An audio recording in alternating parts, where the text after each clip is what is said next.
A todos e a todas que nos acompanham em nosso curso de Direito, especialmente em nosso curso preparatório para a segunda fase do exame da OAB em Direito Penal. Continuando com nossas aulas preparatórias, na nossa última aula, nós falamos da revisão criminal, certo? E nesta aula de hoje nós tentaremos passar um pouco para vocês de uma reclamação constitucional e do agravo em execução. Antes de iniciarmos, gostaria de pedir a todos que nos acompanham que nos ajudem fazendo a sua inscrição em nosso canal, fazendo comentários para que eu possa melhorar o conteúdo das aulas. Ficaria muito agradecido se assim o fizesse. Continuando, a reclamação constitucional é uma peça voltada a buscar a anulação de uma decisão que contrariou uma decisão de tribunal em que descumpriu um acórdão ou súmula vinculante. A referida peça ela é cabível em qualquer momento da persecução penal. Tá? Para que se possa identificar a peça, nós devemos verificar que no enunciado ele vem trazendo uma situação em que o tribunal proferiu uma decisão favorável a seu cliente no caso. No entanto, o juiz que deveria cumprir a referida decisão descumpriu aquela decisão descumpriu ali uma determinação mandamental, né, da instância superior. Pode vir também, certo, em hipótese de descumprimento de decisão ou súmula vinculante, tá? Decisão ou súmula vinculante. A competência de tal pedido deve ser feita ao desembargador presidente do Tribunal de Justiça, no caso de decisão, e no caso de súmula vinculante, ao ministro presidente do Superior Tribunal Federal. A fundamentação está prevista no artigo 103, parágrafo 3º da Constituição Federal de 88 e na Lei 11.417 de 2006. Esta lei ela disciplina a revisão e o cancelamento de enunciado e súmula vinculante pelo STF. E também no artigo, certo, no dispositivo do artigo 103 da Constituição Federal de 88. A estrutura da peça deve conter o endereçamento ao desembargador presidente do tribunal ou ao ministro presidente do STF.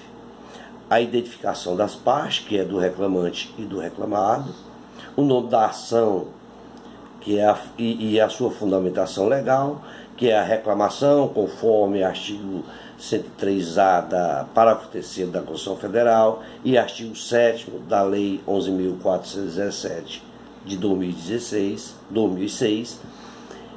Dos fatos, você vai fazer uma narrativa dos fatos, de acordo com o enunciado, do direito, que é a própria fundamentação, do pedido que seja julgado, procedente o pedido para que seja determinada a nulidade do ato realizado e que o pedido seja no seu pedido que seja determinada a nulidade do ato realizado e no caso de réu preso, pedir a soltura através de liminar. Do fechamento da peça, que é a data local, do advogado 3 pontinho, OAB 3 pontinho. É uma peça simples, nada difícil de se fazer. Do agravo em execução. Este é um pouco mais complexo. O agravo está previsto no artigo 197 da Lei 7.210 de 84, que é a Lei de execução penal, da execução penal. Este agravo o único recurso adequado a ser interposto em face de decisões proferidas em sede de execução penal que prejudique direito das partes, como no caso, por exemplo, de um pedido de progressão de pena que é negada pelo juiz da execução, né? Isso é um exemplo, mas existem vários outros exemplos. O processo de execução penal, ele tramita perante o juiz das execuções, que tem procedimento jurisdicional previsto no artigo 194 da Lei de Execução Penal. A jurisdicionalização do processo de execução penal deve reconhecer que o sentenciado é sujeito de direitos na execução da pena, sendo preciso que lhe seja conferida uma forma de fazer valer estes direitos, sendo que será este direito exercido através e por meio da atividade jurisdicionada que ele acessará a esse direito, né? O processo de execução penal jurisdicionalizada, ele deve garantir, deve garantir e permitir em aceitar os princípios constitucionais da ampla defesa e do contraditório. Portanto, os incidentes previstos na lei, como a autorização de saída temporária, a forma de cumprimento de pena, restritiva de direito, a aplicação da medida de segurança, bem como a decisão sobre a SUSIS, a detração ou remissão da pena, a soma ou unificação de pena, a progressão ou regressão do regime, o livramento condicional, dentre outros que demandem a intervenção jurisdicional. Tá? Tudo isso está previsto no artigo 66 da Lei 7.210 de 84. Lá vai estar enumeradas e também a competência do juiz da execução, de forma exemplificativa, de forma que o juiz ele deve, portanto, ali garantir os direitos individuais do preso, de acordo com o texto legal da lei. Tá? Para que se possa identificar a peça, é muito claro, vez que no enunciado sempre tem lá, que tem dizendo lá, decisão pelo o juiz da execução. Isso é um termo fundamental. Quando tiver decisão pelo juiz da execução, é um agravo à execução. Tá? Do cabimento, ora, o agravo, que a doutrina nomeou de agravo em execução, destina à impugnação de decisões interlocutórias proferidas no curso da execução criminal, conforme previsto no artigo 66 da Lei 7.210. Este agravo ele é o único recurso cabível em sede de execução penal, que está lá previsto no 197 da Lei 7.210, e determina que das decisões proferidas pelo juiz caberá recurso de agravo, sem efeito suspensivo. Tá? Depreende-se, portanto, aí que o agravo é o recurso cabível para impugnar todas as decisões proferidas em sede de execução, de modo que não é o conteúdo da decisão que irá desafiar um recurso de agravo, mas o momento em que a decisão é proferida. De outra forma, todas as decisões emendadas durante o processo de execução, enseja o recurso de agravo. Agora, é importante que isto fique bem assentado, vez que uma decisão com o mesmo conteúdo jurídico poderia eventualmente provocar aí o recurso em sentido estrito. Portanto, a decisão que decretar a prescrição ou, por outro modo, extinguir a punibilidade do réu, se for lançada ao longo da ação penal, desafiará o recurso em sentido estrito previsto no artigo 581, inciso 8 do Código de Processo Penal. No entanto, se for na fase de execução penal, o agravo cabível será o recurso extraordinário. Tal entendimento ele deve ser limitado, porque existe aí há situações expressamente definidas e regulamentadas no artigo 197 da Lei 7.210, dentre as quais não se encontra o de reconhecimento de recurso de crimes para fins de unificação de penas.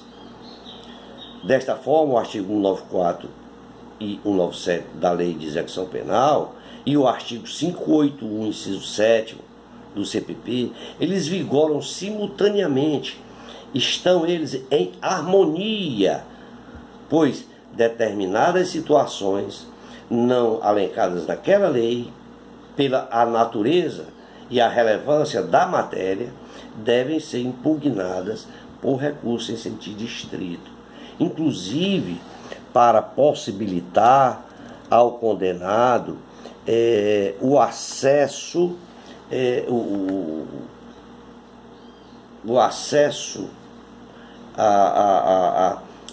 a mais de um recurso. Por exemplo, o de embargos de infringentes ou embargo de nulidade. E aí com possibilidade de sustentação oral em ambos, tanto o de nulidade como o de infringentes. Hipóteses que não são admitidas no agravo de execução. Deve-se entender, portanto, que o agravo em execução é o único recurso cabível em sede de execução penal.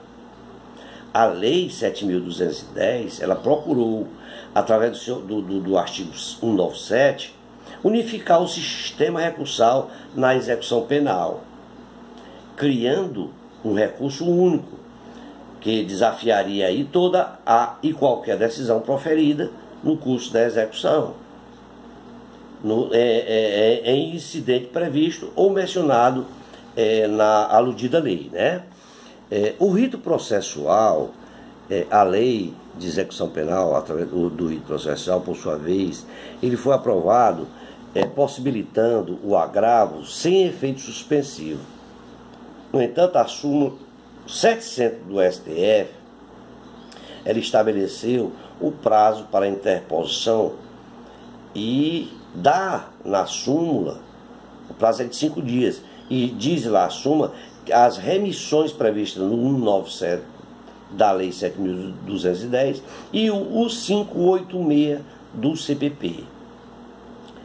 Diante disso, a doutrina, a jurisprudência, lançaram a procura de uma solução para que, se fosse possível, e utilização do recurso criado pela nova lei, sendo certo de que o agravo previsto na lei de execução penal corresponderia ao agravo de instrumento regulamentado no Código de Processo Penal, concluindo, portanto, que seria o mais adequado, no sentido de ser adotado, o rito do recurso em sentido estrito, que pelo princípio da fungibilidade dos recursos, a parte não seria ali ou não será prejudicada pela interposição de um recurso pelo outro, né? Devendo aí a autoridade judicial mandar processado de acordo com o rito do recurso cabível previsto no 579 do Código de Processo Penal.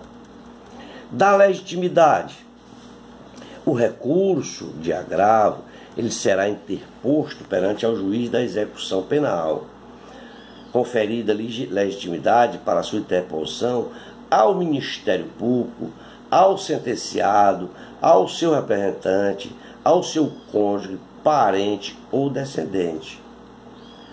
A legitimidade para agravar a decisão proferida pelo juiz da execução é decorrente da legitimidade para requerer a instauração do processo de execução conforme o artigo 195 da Lei de Execução Penal. De modo geral, tem legitimidade para interpor recurso no processo penal o Ministério Público, o querelado, o réu, seu procurador ou seu defensor, conforme o artigo 577 do CPP. É de se notar que a legitimidade do agravo é mais abrangente, de forma a garantir ao sentenciado que poderá ele estar preso, também ter o acesso ao recurso e a consequente revisão da decisão que lhe traz gravando. O recurso poderá ser interposto por petição ou por termo nos autos, conforme o artigo 578 do Código de Processo Penal. A interposição do agravo reflete apenas o interesse do sentenciado ou das pessoas acima que citamos, né? Ou impugnar de decisão que impugnar a decisão interlocutória que gere um gravame para o condenado. E apresentado o recurso pelo sentenciado, seu procurador, seu cônjuge, parente ou descendente, deverá o defensor intimado para apresentar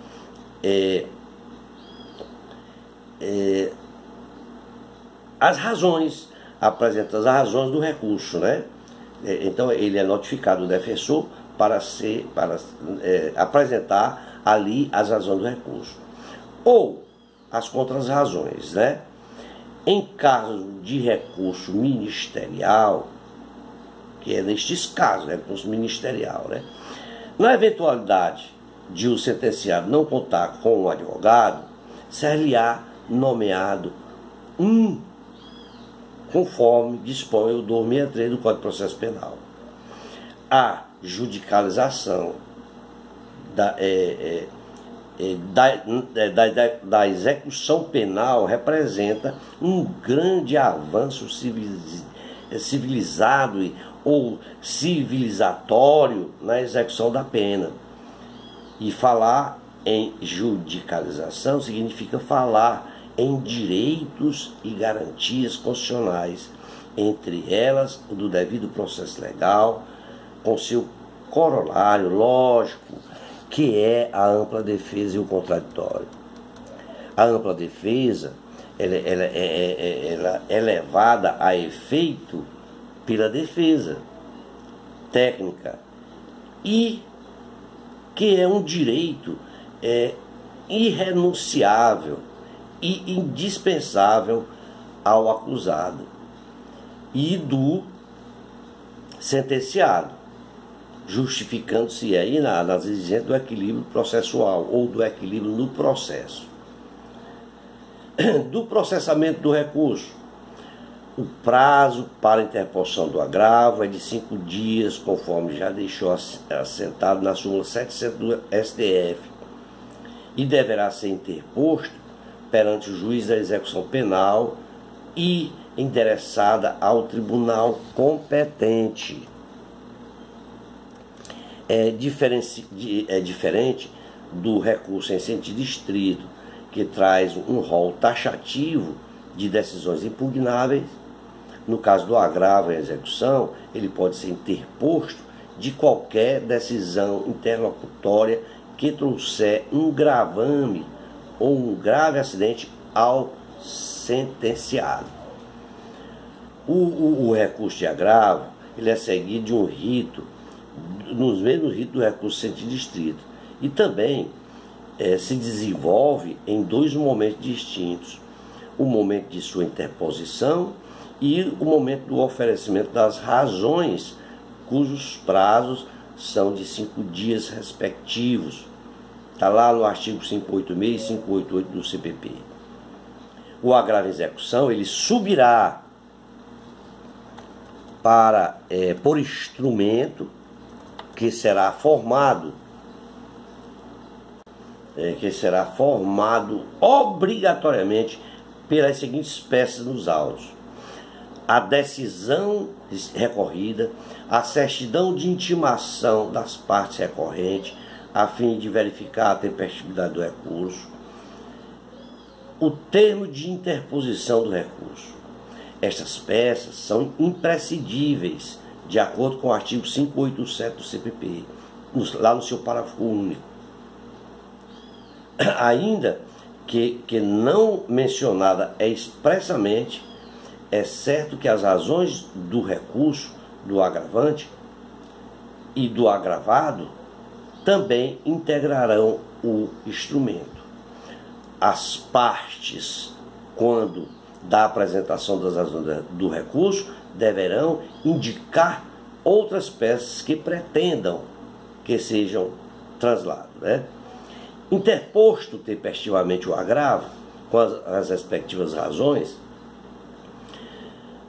consertado o instrumento, concentrado ali no instrumento, com as razões do recorrido ou sem elas, os autos serão conclusos ao juiz que proferiu a decisão agravada, a fim de que ele faça seu reexame, abrindo-se aí oportunidade para o juízo de retratação, que é a possibilidade de o próprio juiz que proferiu a decisão reformá-la.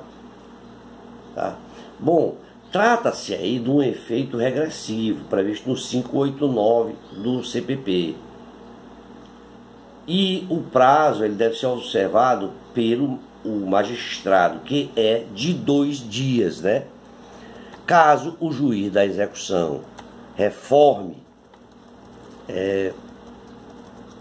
ele reforme aí a decisão agravada, tá? Haverá uma inversão no gravame, cabendo à parte agora já prejudicada recorrer da nova decisão por uma simples petição, não sendo mais lícito ao juiz modificar a decisão.